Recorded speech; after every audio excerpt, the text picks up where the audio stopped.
Okay, in today's video, we're going to go over AGIO. Now, this is one of the stocks that was requested in the breakout session today. And if you look at this chart, you can see a bearish pattern of lower lows and lower highs. You can see that price is below the 200 simple and below the 50 simple. And also the 5 and 13 are in a sell mode. So why would we look at being a buyer? Okay, well, there are counter trend setups that you can identify by using the Fibonacci work. And they're not going to be the highest probability setups. The trend trade setups will be higher probability. But there are actually some relatively good counter trend setups as long as you know what your risk definition is. So this chart, looking at it by itself, doesn't look like an awesome chart to trade on the buy side. However, I did work on a daily chart, and I found that I had a price cluster of support at the 68.98 to 70.35 area.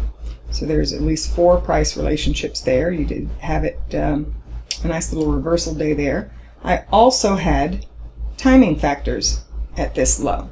So it is a counter trend trade because of the pattern. It's a counter trend trade because of where we're at relative to the moving averages. But your risk is very clearly defined under the 68.98 area.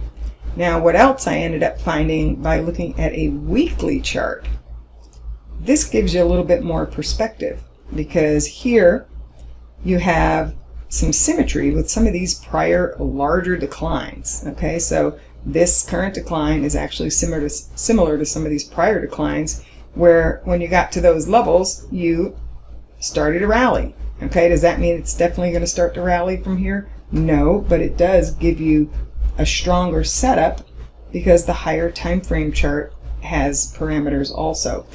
One of those parameters that I'd also want you to look at is the fact that this prior decline lasted 12 weeks and the current decline is 12 weeks. So there are time and price factors that are telling us that it's okay to consider the counter trend trade as long as we have relatively low risk. And for that you might want to use an option strategy, and well, check it out. If your trading plan says you're allowed to take counter trend trades, then you can look at this name.